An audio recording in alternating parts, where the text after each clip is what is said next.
고린도전서 10장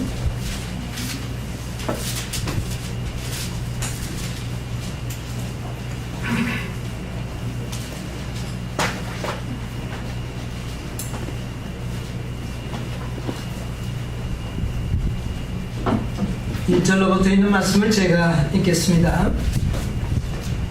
형제들아, 너희가 알지 못하기를 내가 번치 아니하노니 우리 조상들이 다 구름 아래 있고 바다 가운데로 지나며 모세에게 속하여 다 구름과 바다에서 침례를 받고 다 같은 신령한 식물을 먹으며 다 같은 신령한 음료를 마셨으니 이는 저희를 따르는 신령한 반석으로부터 마셨음에 그 반석은 곧 그리스도라. 그러나 저희의 다수를 하나님이 기뻐하지 아니하신 고로 저희가 광야에서 멸망을 받았느니라. 그런 일은 우리의 거울이 되어 우리로 하여금 저희가 악을 즐겨한 것 같이 즐겨하는 자가 되지 않게 하려 함이니. 6절까지 낭독을 했습니다.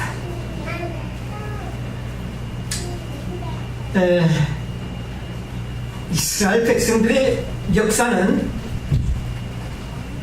우리에게 뭐가 된다고 여기에 기록하고 있습니까? 거울이 된다. 티포스라는 말인데 모델이 된다는 말입니다. 자, 이스라엘 백성들이 다 어디를 건너왔습니까? 홍해에서 다 무엇을 받고? 침례를 받고. 그 다음부터 신령한 무엇을 먹고? 신령한 식물을 먹고. 또 그 다음에 뭐를요? 신령한 음료를 마셨다. 그런데 그것은 반석으로부터 나왔는데 그 반석은 누구시라고? 그리스도시다. 그런데 하나님께서 다수를 기뻐하지 아니하신 거로 그렇게 말을. 그럼 하나님은 다수를 싫어한다는 말입니까? 하나님이 다수를 싫어한다는 말입니까? 다수가 하나님을 떠났다는 말입니까? 네. 하나님이 다수를 싫어한 것이 아니라 다수가 하나님을 떠나갔다는 것을 우리가 여기서 보게 됩니다. 그래서 그들은 결국은 홍해를 건너와서 어디로 가지 못하고 가나안에 들어가지 못하고 광야에서 죽었다. 그렇게 기록을 하면서 이것이 너희의 무엇이 된다? 거울이 된다. 이렇게 이야기를 하고 있습니다. 여러분, 오늘 이 역사의 바로왕은 사실은 이 역사의 모델 속에 보면 바로왕은 누구를 상징하는 인물입니다? 사단을 상징합니다. 이 역사의 모델 속에서 들었습니다. 그 다음에 모세는요, 그리스도를 상징하여 대역을 맡고 나와서 일을 하셨습니다. 그래서 이 출애굽의 역사는 구속의 역사의 거울입니다. 이 출애굽의 역사를 잘 연구하게 되면 우리는 구원의 놀라운 비밀을 깨닫게 되고 복음의 놀라운 진리를 아주 잘 이해할 수가 있습니다. 그리고 또 이 출애굽의 역사를 잘 연구해 보면 사단의 전략이 무엇인지를 또 알게 됩니다. 하나님께서는 이것을 역사 속에서 이미 우리에게 보여주시기 위하여 다 기록해 놓으셨습니다. 그리고 이 출애굽의 역사는 진실로 믿음으로 말미암는 의의 기별의 진수를 보여주는 역사다. 그렇게 볼 수 있습니다. 이제 우리가 이스라엘 백성들이 노예가 되었기 때문에 무엇이 필요하였습니까? 해방이 필요하고, 그가 구속을 받았기 때문에 구원이 필요로 했다는 것입니다. 그러면 이스라엘 백성들이 왜 노예가 되었는가? 그것부터 우리가 좀 생각을 해보면 출애굽기를 우리가 잠시 좀 보겠습니다. 출애굽기 1장에 이런 역사를 기록하고 있습니다. 출애굽기 1장 8절을 볼까요? 누가 읽어서도 좋습니다. 요셉을 알지 못하는 새 왕이 일어나서 애굽을 다스리던 예, 중요한 것은 이스라엘 백성들이 노예가 되고 종이 된 것은 무엇 때문입니까? 요셉을 알지 못하는 누가요? 왕. 새로운 왕이 일어남으로부터 문제가 된 겁니다. 그러면 이 애굽의 역사 중에 요셉의 존재는 매우 중요했습니다. 요셉의 역사 속에서는 이 애굽의 역사 속에서는 요셉을 잊을래야 잊을 수가 없습니다. 왜냐하면 모세로 인해서 또 종이 되어 7년 기근을 해결한 만약에 요셉이 없었더라면 애굽 백성들은 뭐였습니까? 모두가 다 멸망을 이미 받았기 때문에. 그래서 이 요셉은 애굽을 구한 영웅이자 대단히 놀라운 인물로 역사에 기록하고 있었습니다. 그 7년 동안의 그 흉년은 만약에 요셉이 없었더라면 애굽은 물론 그 주변 국가들은 다 멸망을 당할 수밖에 없는 그런 혹독한 기근이었기 때문에 애굽이 존재할 수 있었던 것은 누구 때문이었습니까? 요셉. 애굽이 존재할 수 있었던 것은. 그런데 애굽은 상징적인 애굽 나라는 무엇을 상징합니까? 이 세상. 이 세상을 갖다가 애굽에 상징합니다. 이 세상은 애굽이에요. 그러면 요셉이 없었더라면 세상은 존재할 수가 없었다. 아예 없었다. 여러분 무슨 말인지 이해하십니까? 예, 그래서 이 출애굽의 역사는 이 세상 존재와 애굽의 존재를 분명히 보여주는 역사예요. 그런데 이 요셉을 알지 못하는 왕이라고 이렇게 되어 있는데 사실은 좀 더 이것을 솔직하게 기록한다면 요셉을 알지 않기로 생각한 왕이 일어나서 이렇게 표현을 해야 합니다. 요셉을 모를 수는 없습니다. 역사가 기록하기. 그러나 새로운 왕은 누구를 인정하지 않는 겁니까? 요셉을 인정하지 않는 왕이 일어남으로 말미암아 이스라엘이 뭐가 된 것입니까? 종이 된 것입니다. 이스라엘 백성들이 애굽에 처음에 들어갈 때는 야곱을 위시해서 70명의 식구들이 들어갈 때는 종으로 들어간 것이 아니라 기빈의 대우를 받고 들어갔습니다. 그리고 그 요셉으로 말미암아 애굽은 국가가 유지될 수 있었고 모든 백성들은 생명은 부지될 수가 있었기 때문에 이스라엘 민족은 애굽 민족의 뭡니까? 구원자의 민족입니다. 아주 존경받아 마땅한 민족인데 요셉을 알기 싫어하는 새로운 왕이 일어남으로 인해서 이 완전히 전세가 역전이 되어가지고 기빈이 아니라 이제는 뭐가 된 거죠? 완전 종이 되어버리는 이런 역사를 우리가 봅니다. 이 애굽의 역사를 우리가 잠시 좀 세상 역사를 살펴보면 이 요셉이 애굽에 살던 당시, 그러니까 야곱이 애굽으로 들어갈 때 그 애굽 나라는 오늘날 그 애굽 족속이 아닙니다. 어떤 족속이냐면은 힉소스 족속이라고 민족이 이 메소포타미아에서 지금으로부터 약 한 3600년 전인데 그때 당시에 이 메소포타미아 살고 있던 셈족 계통의 힉소스 민족이 어디로 건너갔느냐 하면은 이집트로 건너가서 그들이 주권을 잡게 된 겁니다. 그래서 그 힉소스 민족들이 애굽 나라를 통치하는 그런 시대에 누가 들어가느냐 하면 야곱 가족들이 들어갔고 또 그 민족이 통치하는 그 기간에 요셉은 총리 대신으로 있었던 겁니다. 그런데 그 기간이 세상 역사에 보면 약 한 100년 정도 됩니다. 그냥 100년 정도가 지나고 난 다음에 애굽에 살고 있던 본토인들, 그러니까 혼도, 일본 말로 혼도 애국인들이 이 정권을 잡게 된 것입니다. 정권을 잡으면서 힉소스 민족을 박해하고 박멸을 하려고 하니까 이 힉소스 민족들이 다 애국을 떠나 도망을 간 것입니다.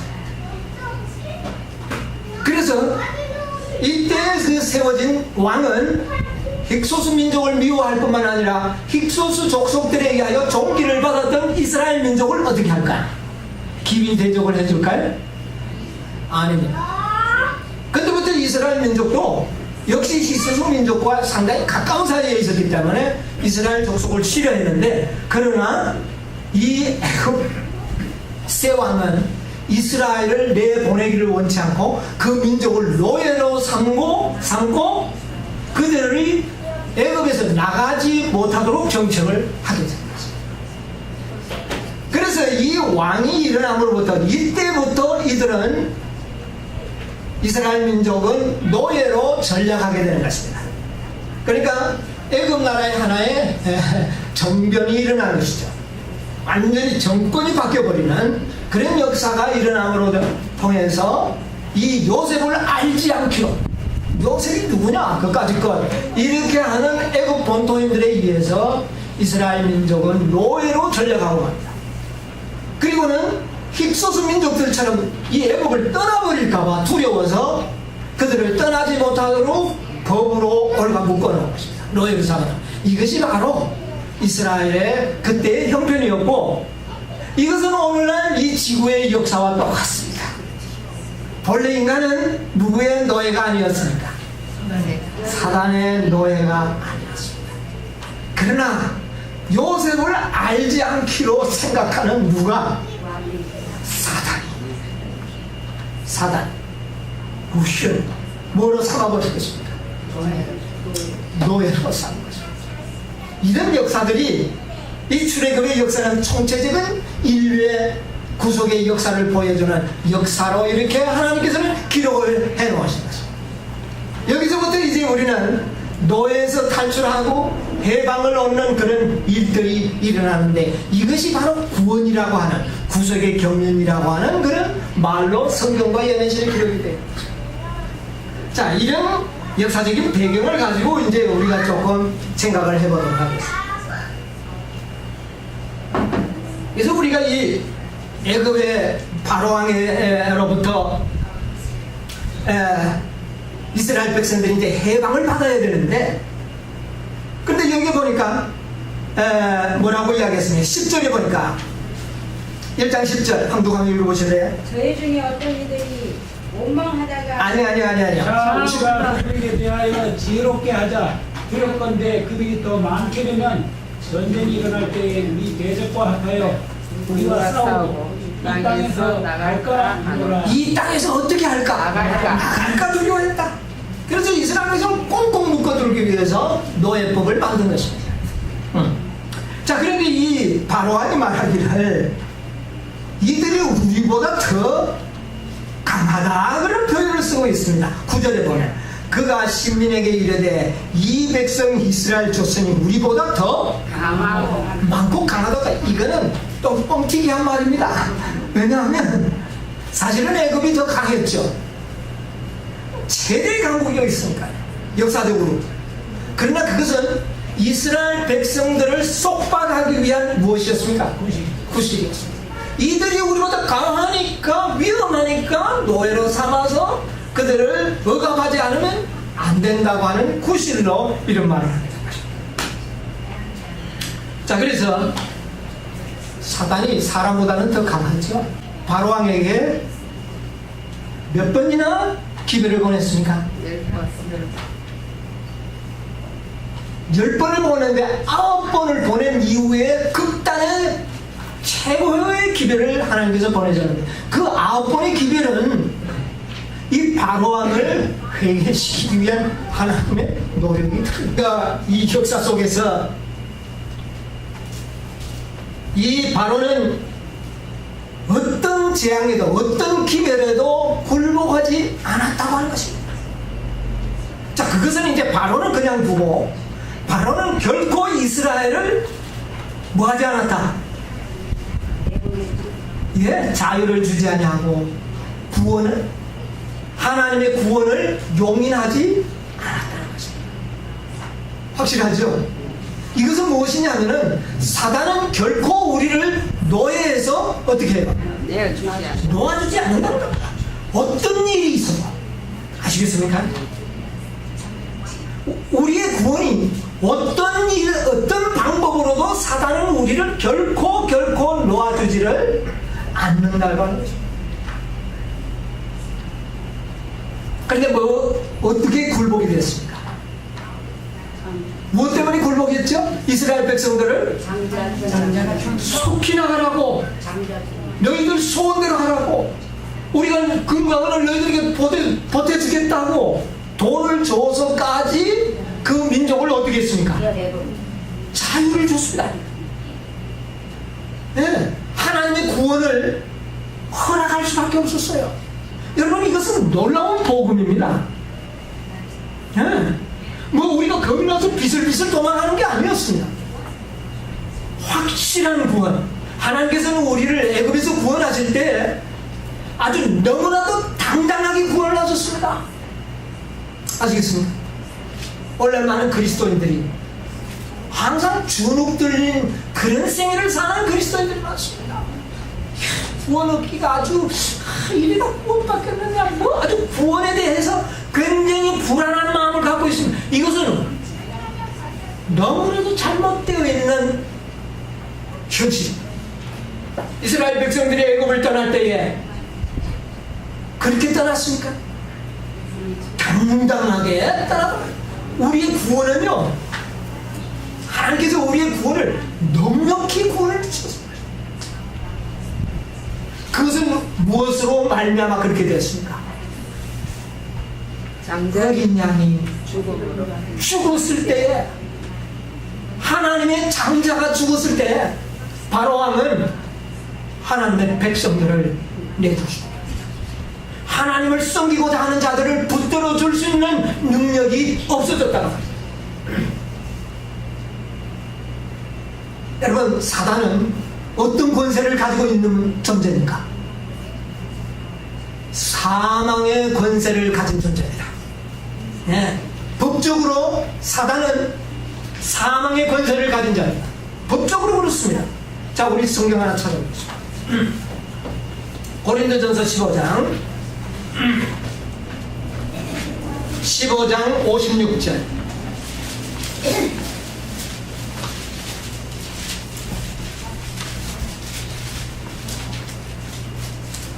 사망에 쏘는 것은 죄요, 죄의 권능은 율법이라. 예, 사망에 쏘는 것은 무엇이고? 죄요. 죄요. 그 다음에 죄의 권능은 율법이다. 자, 그러면 우리가 죽는 것은, 죽음이 오는 것은 무엇 때문이죠? 죄. 예, 죄. 그러면 죄의 권능은 무엇이라고요? 율법이라. 율법. 그러면 이 죄를 다스리고 죄를 정하는 권세는 어디에서 나온 겁니까? 율법에서 나온 겁니다. 그러면 죄를 지은 자는 사망이다. 이것은 어디에서 나온 거냐면 율법에서 나온 거예요. 그렇죠? 그런데 사단은 바로 인간으로 하여금 율법을 범하게 하고는 하나님의 율법을 이용하여 사망의 권세를 잡고 있는 것입니다. 너 하나님의 법을 범하지 않느냐? 너는 죽어야 해. 하나님이 구원하신다면 아니다. 당신의 법에 의하여 이 영혼은 어떻게 돼야 되냐? 죽어야 됩니다. 이 권세를, 하나님의 율법을 이용하여 사단은 사망의 권세를 가지고 행사하고 있는 것입니다.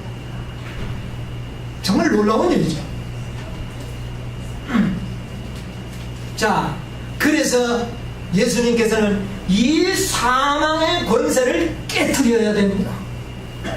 이 사망의 권세가 깨트려지지 않고는 결코 이스라엘 백성을 애굽에서 어떻게 해요? 내보내지를 않는 것입니다. 왜? 이 백성은 누구 백성이다? 내 백성이야. 나의 종이라는 겁니다. 합법적으로 누구의 법에 의해서? 하나님의 법에 의해서 이 백성을 나의 백성 이렇게 주장하고 있기 때문에 하나님께서는 당신의 백성을 구원하기 위하여 이 사망의 권세를 어떻게 해야 합니까? 깨뜨려야 합니다. 여러분, 죄의 삭은 무엇입니까? 사망입니다.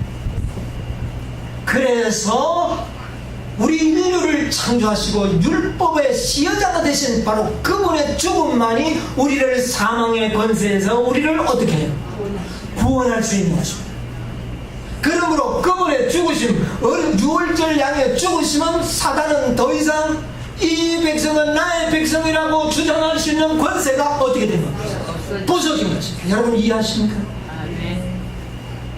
하나님의 율법에 의하여 사망의 권세 속에 살았던 우리가 하나님의 율법에 의하여 이제는 우리가 자유를 누릴 수 있도록 예수님께서는 죽으심으로 사망에서 우리를 자유케 하신 것입니다. 그러므로 우리가 구원받는 일에 법적으로 하자가 있습니까? 전혀 없습니다. 우리가 바로왕을 떠나갈 때에 그가 나를 억압하려고 하면 우리는 바로를 대적할 수 있는 권세가 우리에게 있는 것입니다. 그러므로 우리의 구원은 벌벌 떨면서 숨어서 도망가는 그런 구원이 아니라 사단에게 당당하게 저항을 하면서 대적하면서 보호 당당하게 애굽을 나갈 수 있도록 하나님께서는 계획하시고 경영하셨다. 이것이 복음입니다. 예언신 가운데 보면 이런 말씀이 있습니다. 십자가 위에서 이것은 요한복음 3장 화이 주석인데요, 14절로 17절 주석입니다. 십자가 위에서 죽으신 그리스도의 죽음은 사망의 권세를 잡은 자, 곧 죄의 창시자의 파멸을 확실하게 합니다.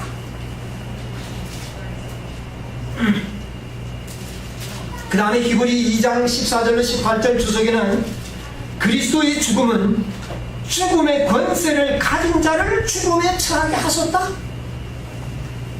여러분, 우리 주님께서는 우리를 죄의 권세에서 구원하시고 우리를 강제적으로 노예를 삼고 우리를 미혹했던 그 자에게 사망의 권세로 그렇게 만들어놨습니다. 이제 사단은 사망의 권세 속에 처하게 되어 있습니다. 누구의 죽음으로? 그리스도의 죽으심. 이게 놀라운 일이죠. 아담이 제일 처음으로 양을 잡을 때 그 양을 잡아서 자기의 그 수치를 가리기 위하여 치마를 입기 위하여 양을 잡을 때 그 양을 잡는 행위는 이 아담에게 너무 고통스러운 일이었죠. 그는 하나님만이 주실 수 있는 생명을 취하기 위하여 그 양의 목을 찌르려고 할 때 그는 너무나도 두려워서 떨었다 그랬어요. 그는 자기가 불순종하지 않았더라면 이런 죽음이 없으리라는 것을 알았다. 부조와 선지자 68페이지. 그는 무죄한 동물을 희생제물로 죽이면서 그는 자기가 죄가 흠없는 하나님의 어린 양의 피를 흘릴 수밖에 없다는 것을 생각하고 떠났다. 이 장면을 보고 그는 하나님의 사랑하는 아들의 죽음 밖에는 속죄할 수 없는 그의 죄의 중함을 더욱 깊고 더욱 생생하게 느끼게 된다. 여러분, 바로가 어떤 재앙과 고난이 와도 나라가 거의 망해지고 모든 백성들이 다 재난 속에 죽어갈지라도 누구는 내어주지 않으려고 그랬어요. 자기 백성이 거의 멸망의 지경에 이르렀지만 누구는요, 이스라엘을 내보내지 않으려고 그랬습니다. 그런데 누가 죽음으로서만이? 유월절 양, 그러니까 하나님의 장자이신 그리스도가 죽기 전에는 바로는 자유를 가지 않은 것입니다. 자유를 주죠. 참 바로의 끈질김이 여기 있습니다. 자기 백성이 모든 우박이나 악질이나 모든 이런 것들로 인해서 거의 바로 직전에까지 갔지만은 놓아주지 않았죠.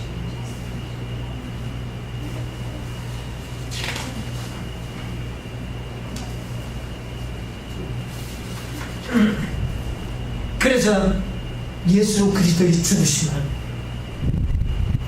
사단이 가지고 있던 그 사망의 권세, 그것을 도로 찾아오신 거죠. 자, 그래서 죄의 삭은 사망이다. 그래서 사람의 생명은 어디에 있느니라? 피에 있다고 그랬죠. 그래서 예수 그리스도가 피를 흘리심으로 죄값을, 인간의 모든 죄값을 그가 어떻게 하는 거죠? 청산하십니다. 그래서 요한계시록 1장 18절에 마지막 백성들에게 보내는 메시지 가운데 이렇게 이야기했습니다. 곧 산자나 내가 전에 죽었었노라. 볼지어다 이제는 세세토록 살아있어 사망과 음부의 연세를 가졌노니. 그렇게 요한에게 기도를 받았습니다. 이제 사단이 사망의 권세를 가진 것이 아니라 이제 누가 가지고 있다는 겁니까? 그리스도가 사망의 권세를 가지고 있습니다. 그러므로 우리는 죽음을 뭐하지 말아야 합니까? 두려워하지 말아야 합니다.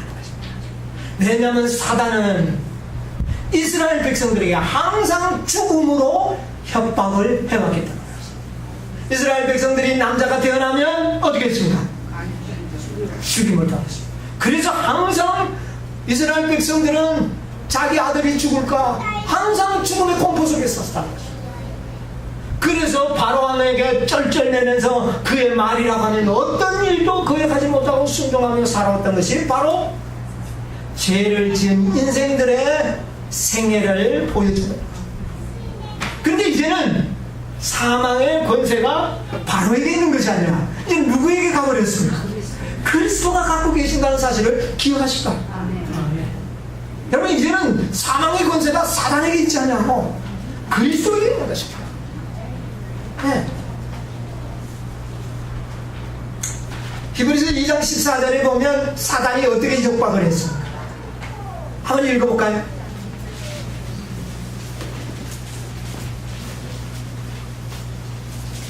14절 15절. 얘네들은 혈기에 함께 속하였음에 그도 또한 한 모양으로 혈기에 함께 속하심은 사망으로 말미암아 사망의 세력을 잡은 자 곧 마귀를 없이 하시며 또 죽기를 무서워함으로.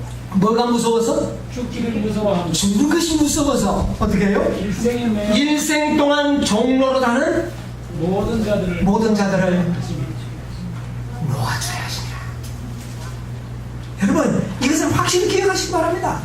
어린 양의 죽음은 모든 이스라엘 백성들에게 자유가 주어졌습니다. 여러분, 이 사실을 확고하게 믿었어야 됩니다. 아멘. 예.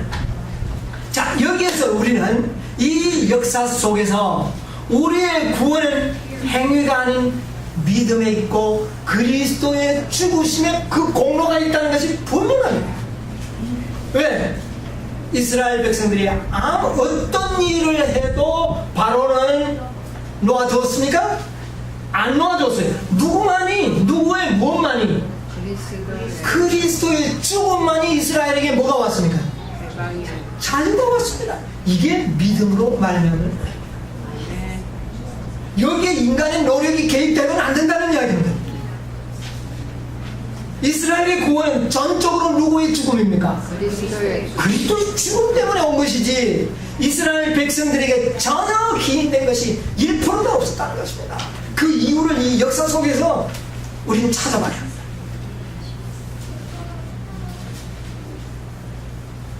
자, 피 흘림이 없이는 뭐가 없느니라? 사함이요. 사망. 여러분, 우리는 죄의 삭시 사망이기 때문에 구원을 받지 못합니다. 그렇죠? 그러면 죄에서 구원받기 위해서는 뭐가 있어야 된다는 겁니까? 피 흘림이 있어야 구원받는 거지 행위가 있어서 구원받는 게 아니라는 말입니다. 이해하시겠습니까? 네. 이스라엘의 어떤 행위도 구원받는 일에 전혀 공로가 없는 겁니다. 누구의 피 흘림만이니? 이게 중요한 것입니다. 이게 왜 중요한가? 뿌리가 깊고 든든하게 박힌 나무에 비로소 뭐가 충실하게 열릴까? 열매는 열매가 맺힙니다. 이 믿음의 근원이 확실해야지만 여러분의 생애에 열매가 맺히는 것입니다. 믿음의 근원이 든든해야 돼. 그래서 성경에 보면 계속 반복하여 복음이 소개되고 있는 것입니다. 여러분, 믿음으로 말하면 믿음을 상징하는 색깔이 무엇인지 아십니까? 푸른 색깔입니다. 여러분이 이 세상 전체가 뭐합니까? 인간들이 만든 것 외에는 다 어떻습니까? 다 푸르지 않습니까? 이것이 그리스도의 믿음, 사랑을 상징하는 색깔이에요. 이것이 확고해야지만 우리의 생애에 뭐가 나오는지 아세요? 이 뿌리가 깊이 박혀야 합니다. 믿음이 견고해야 그 후에 좋은 열매가 맺히게 됩니다.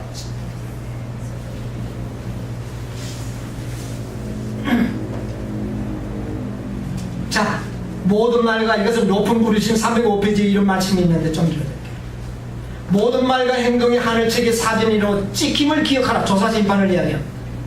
어떠한 인간의 손이라도 이러한 하나의 불미스러운 점도 지울 수가 없다. 여러분, 하늘에 기록된 우리의 죄가 어떤 누구도 아무리 적은 것 하나라도 지울 수 있다 없다? 없다. 어떤 권세 있는 왕도 아무리 적은 죄 하나도 사할 수 있는 권세가 없다. 무엇만? 그리스도의 피만. 여기 어디 행위가 개입될 지 않겠습니까? 여러분, 우리는 그리스도를 전적으로 믿고 신뢰하는 믿음으로 우리의 구원의 근거가 놓아져야 된다고 말합니다.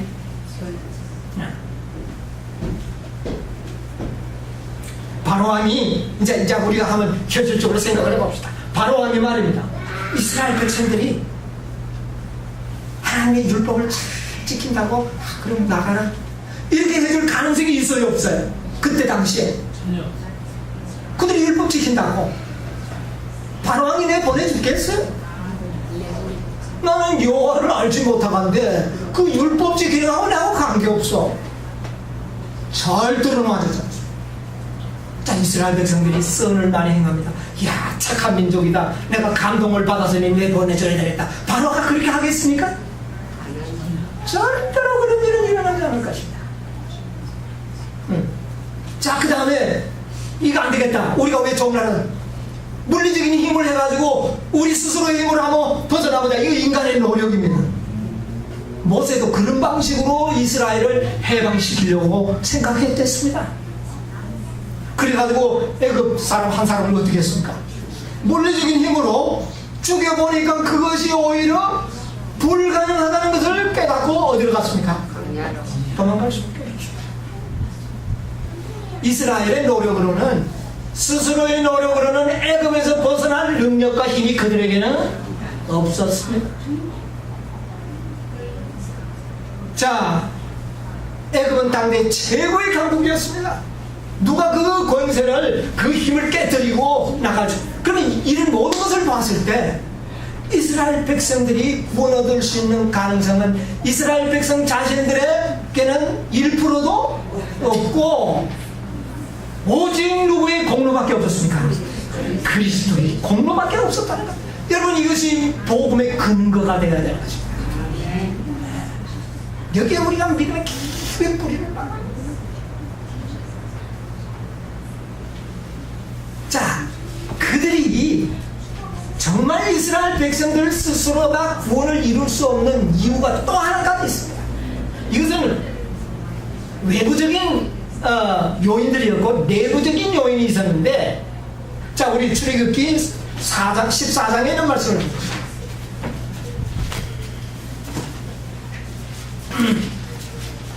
출애굽기 14장 12절. 이제 가라, 내가 내 입과 함께 있어서 한 나를 가르치리라. 14장 12절. 우리가 애굽에서 당신에게 구한 날이 이것이 아니뇨. 우리를 보려 우리를 어떻게 하라? 보려두라. 우리가 버리투라. 섬길 것이라 하지 아니하더냐. 애굽 사람을 섬기는 것이 광야에서 죽는 것보다 자, 이스라엘 백성들이 애굽에 살면서 해방되고 자유를 얻기를 노력했습니까? 아니면 그곳에 살기를 원했습니까? 그곳에 살기를. 했어요. 여러분요, 이게 문제입니다. 이게 문제였어요.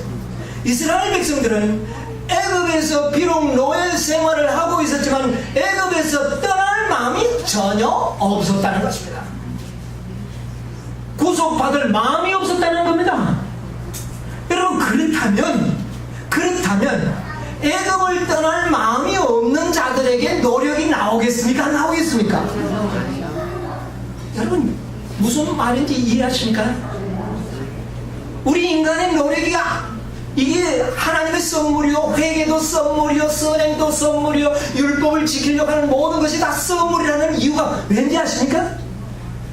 우리는 본래 애굽에 있어. 애굽에서 살기를 원하는 민족이었습니다. 우리 인간들의 본성이 그랬어요. 우리를 버려두라, 그대로 살겠다. 그런데 이런 마음을 가진 우리가 떠나야 되겠다고 하는 마음이 생긴 것은 무엇 때문이었습니까?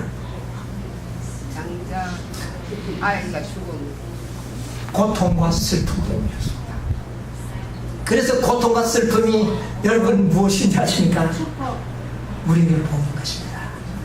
우리로 하여금 어디를 떠나고 싶은 마음, 애굽을 떠나고 싶은 마음, 애굽을 떠나야 되겠다 하는 노력, 이제 하나님을 섬겨야 되겠다는 율법 준수의 마음, 이것이 다 애굽에서 살면서 바로왕이 가하는 슬픔과 고통 때문에 만들어진 것입니다. 이것이 바로 하나님의 무엇이다? 은혜였습니다. 우리의 노력과 율법 준수하고자 하는 마음과 선을 행해야 되겠다고 하는 마음이 바로 하나님이 주신 마음이라는 사실을 기억하시기 바랍니다. 그러므로 우리의 구원은 우리가 행하고 노력하고 선을 행하기는 하지만 그 모든 것이 하나님의 은혜요 선물이며 그 모두가 믿음으로 말미암은 결과라고 말입니다. 이제 이 역사 속에서 우리의 본질을 이해하셔야 되는 것입니다. 우리가 하나님의 은혜가 아니었다면 구원의 가능성이 1%도 없었다는 겁니다. 우리는 애굽에서 살기를 원했기 때문에 그렇습니다. 본래 우리 인생들이 그렇습니다. 예, 우리는 여기에서 분명히 이제는 이 애굽을 떠나야 되겠다, 하나님을 섬겨야 되겠다는 이런 마음이 왔을 때 비록 노력이 나오는 것이고 율법을 순종해야 되겠다고 노력하는 것이고 선을 행해야 되겠다는 행위가 나오는 것입니다. 이 모든 것이 보니까 다 하나님의 무엇이었습니까? 은혜요 선물이었다는 것이죠. 역사에서 이것을 우리는 다 볼 수 있는 것입니다. 이제 마지막으로 이 홍해를 건너, 그러면 이제 홍해를 건너와서 믿음으로 다 구원받은 자들이 왜 우리가 이렇게 분명히 바로의 권세에서 벗어났는데도 불구하고 바로왕이 항상 나에게 문제라. 여러분 그렇습니까? 안 그렇습니까? 자, 역사적으로 보면, 실제적으로 보면 홍해를 건너온 이스라엘 백성들은 홍해를 건너기 전에는 누가 무서웠습니까? 바로가 무서웠습니다. 아주 무서운 존재였어요. 그러나 홍해를 건너온 이후에는 바로 왕에 대한 두려움은 있었습니까? 없었습니까? 전혀 없었습니다. 이게 실제적입니다. 바로 왕은 더 이상은 홍해를 건넌 이스라엘 백성들은 통치할 마음도 엄두도 내지 못했습니다. 누구 아래 있었기 때문에? 모세 아래 있었기 때문에, 그리스도 안에 있었기 때문에 이제는 통치자가 어떻게 된 것입니까? 여러분이요, 우리가 믿음으로 말미암아 칭의를 얻는 그 순간에 우리의 통치자가 바뀐다는 사실을 기억하시기 바랍니다. 여러분 바로를 생각하지 마십시오. 이제는 사망의 권세가 깨뜨려지고 나를 통치하시는 분은 악한 마귀가 아니라 의의 왕이신 그리스도가 나를 통치하시고 있다는 사실을 기억하시기 바랍니다. 그러면 하나님 앞에 가서는 항의를 더 자주 하지만 사람 앞에 가서는 맨날 주눅을 들려가지고 그렇게 사는 생애를 살지 말라는 것입니다.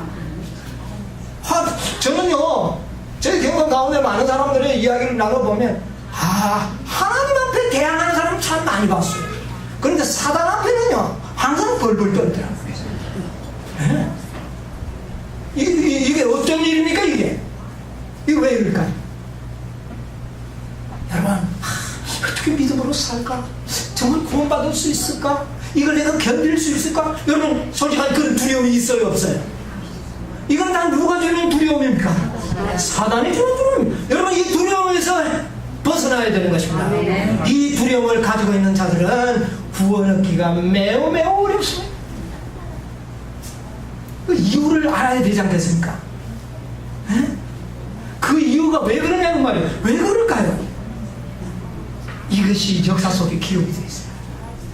재미있는 이야기죠. 지난 안식일에 이미 이야기를 드렸습니다만 이제 이것을 분명하게 좀 말씀을 드려요. 자 이제 보면 홍해를 건너온 사람들의 경험이 뭔지 아십니까? 요한일서 3장 9절에 있는 말씀 하나 보고 제가 그것을 좀 간단하게 설명드리겠습니다. 요한일서 3장 9절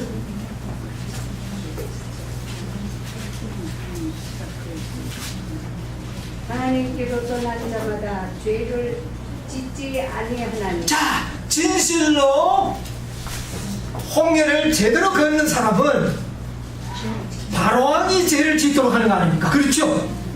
우리를 통하여 죄를 짓도록 하는 것은 누굽니까? 바로왕이었어요. 그래서 진실로 홍해를 건너온 사람은 바로 말을 순종할 필요가 없습니다. 그러면 죄를 뭐 한다는 겁니까? 안 짓는다는 겁니다. 그런데 우리의 생애가 어떻습니까 지금? 죄를 짓는. 그런 일이 많습니까? 이게 문제입니다. 그렇다면 우리가 실제적으로 홍해를 이게 제대로 건너지 못한 겁니다. 그 이유가 어디입니까? 이것을 우리가 알아야 돼요. 자 우리 출애굽기 8장 25절 한번 보겠습니다.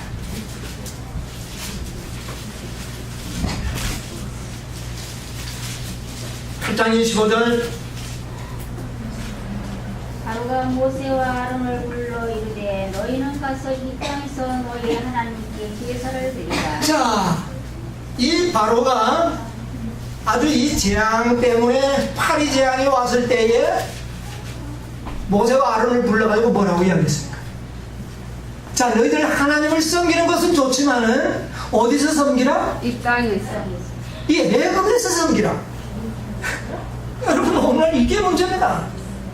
하나님을 섬기기는 섬기는데 어디서 섬기고 있는 사람들이 있어요? 죄를 지으면서 애굽 땅에 있어서 하나님을 섬기는 사람들이 있어요. 이런 사람들은 바로왕이 두려울 수밖에 없습니다. 왜? 어디에 살고 있기 때문에 애굽에 살고 있습니다. 완전한 분리가 필요합니다. 여러분 오늘날 애굽은 저 아프리카가 아니라 무엇이라고요? 이 세상이에요. 이 세상의 풍습을 쫓아가면서 살아가면서 교회 다니는 사람, 그들은 항상 두렵고 구원에 대한 염려가 걱정이 태산입니다. 여러분 이런 신앙에는 승리가 없어요. 절대로 승리가 없습니다. 어디를 떠나야 할까요? 애굽을 떠나야 합니다. 분명한 애굽을 떠나느니 사단의 정책이 이겁니다. 하나님을 섬기도록 하자. 그러나 어디서 섬기도록 하자? 이 땅에서. 이 세상의 모든 풍속과 세습을 따라가면서 하나님도 섬기는 사람들이 오늘 그리스도인들의 대부분이 그렇게 살고 있습니다. 어떻게 그들에게 평안이 있을 수 있겠습니까? 그들은 승리가 없습니다. 구원의 기쁨이 없습니다. 항상 바로왕의 협박과 공갈 속에서 두려움 가운데 구원을 이루려고 노력해보지만 소용없는 것입니다. 노예는 항의하면 할수록 더 고달파지기에 마땅한 것. 그렇습니까? 이방인보다 더 힘든 생활을 그리스도인들은 살아가게 되는 것입니다. 왜? 노예면서 자유를 누리려고 하니까. 되잖아요. 그러므로 우리는 어디를 떠나야 할까요? 세상을 떠나야 합니다. 우리는 세상을 물리적으로 떠날 수는 없습니다. 현실적으로 떠날 수 없습니다. 그러나 우리는 이 세상의 것을 본받지 맞아요. 이유하시겠습니까? 네. 이게 제 사단의 전략입니다. 그래, 이 땅에서 성공하는 거죠. 첫째 전략. 여기 대부분의 그리스도인들, 이 사단의 제안을 받아들인 그리스도인. 자, 두 번째 제안은 뭐냐? 출애굽기 10장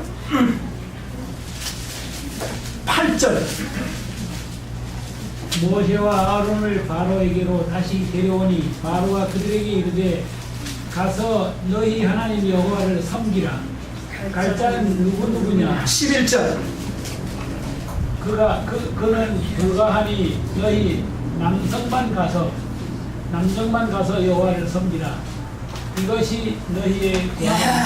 두 번째 사단의 제안이 뭡니까? 남자만 가서 섬겨.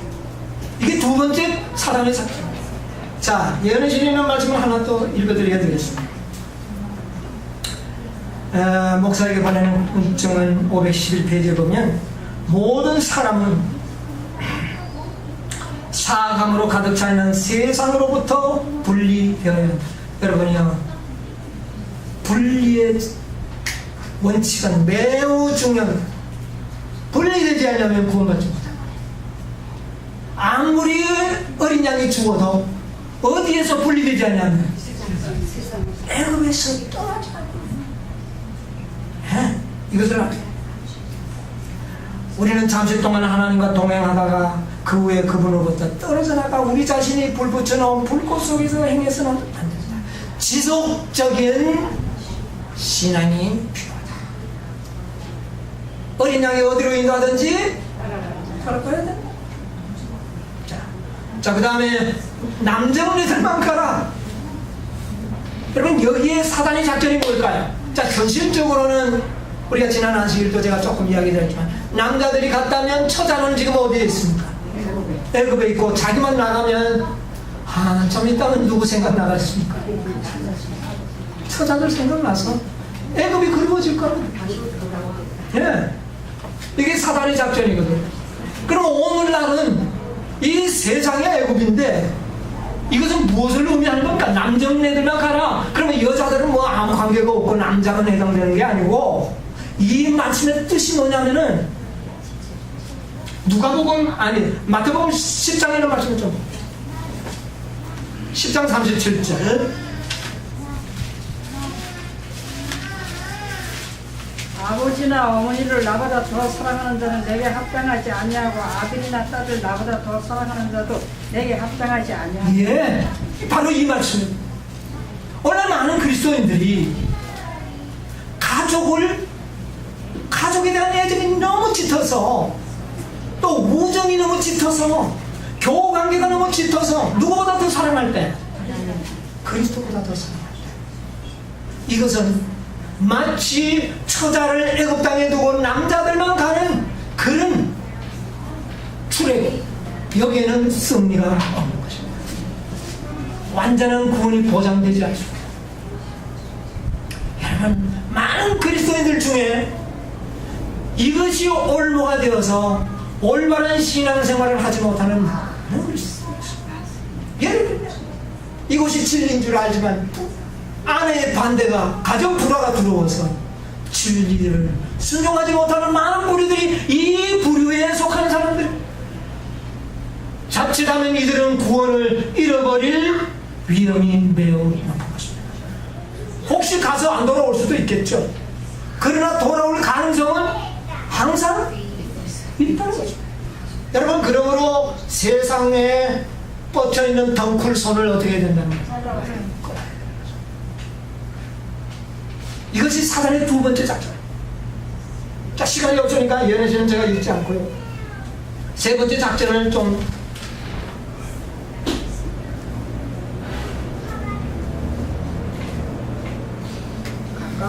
예언에서는 있는 말씀을 하나 좀 읽고 세 번째를 보겠습니다. 나의 사랑하는 형제 자매들이여, 나는 그대들에게 사랑으로 간절히 호소한다. 모든 세상의 관심사는 위대한 구속 사업의 다음 자리에 두어야 한다. 그러니까 이 말은 뭐냐면은 너희는 먼저 그의 나라와 그의 의를 구하지 않는 자들은 아내를, 처자를 애국 땅에 두고 떠난 남정들과 같은 그런 입장. 항상 첫째 자리에 누구를 두라?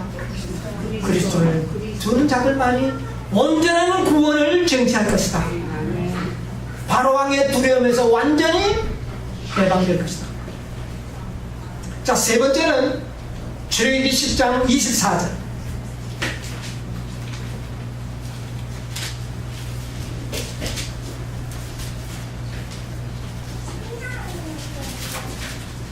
바로가 모세를 불러서 가로되 너희는 가서 여호와를 섬기되 어떻게 해요? 너희 너희 양과 소는 머물러 두고 너희 어린 것은 너희와 함께 너희 모든 식구들은 다 이제 데리고 가도 좋다. 그러나 뭐는 남겨두고 가라. 재물들은 남겨라는 것입니다. 여러분, 이것이 세 번 사단의 전략입니다. 여러분, 이 세 전략 속에 모든 오늘날 그리스도인들이 해당되고 있습니다. 성경에는 분명히 이야기했습니다. 하나님과 누구를 겸하여? 재물을 겸하여 섬기죠. 여러분이요, 재물에 심취한 마음을 갖고 있는 자들은 승리의 삶을 살지 못합니다. 구원의 완전한 기쁨을 누릴 수가 없습니다. 여러분, 사단의 세 전략을 기억하시기 바랍니다. 이 세 전략만을 우리가 피한다면 여러분이요, 그 구원은 확실한 거예요. 분명한 거예요. 결코 죄를 지을 수 없다. 누가 나를 뭐하리요? 정죄하리요. 나를 의롭다 하신 이는 누구시니? 하나님의 신이. 누가 나를 정죄하리요? 여러분, 이와 같은 사도 바울의 간증이 우리들의 입에도 나올 수 있습니다. 여러분, 우리는 애굽을 완전히 떠나야 합니다. 처자들도 데리고 가야 합니다. 우리의 재물도 가져가야 합니다. 오히려 세상에 있는 모든 애굽의 사람들에게 돈을 요청해서 얻어서 가져나가야 되는 것입니다. 어떤 사람은요, 교회를 통하여 이익을 얻어가다가 자기 가족을 도우려고 하는 이런 생각이 이게 아닙니다. 우리는 이방인들의 돈을 가지고 어디에다 오히려 가져와야 돼요. 하나님 사회 가족을 이런 정신이 있어야 된다고 말합니다. 네? 이런 자들은 완전한 구원의 기쁨을 누리면서 살고 죄와는 상관없이 주님을 바라며 승리의 삶을 사는 그리스도인이 될 수가 있는 것입니다. 여러분이 이 출애굽의 단순한 이 역사 속에서 구원의 완전한 방법과 수단과 그 근원을 우리는 보게 되는 것입니다. 여러분, 시간이 많기 때문에 많이 갔기 때문에 한 말씀만 읽고 마치도록 하겠습니다.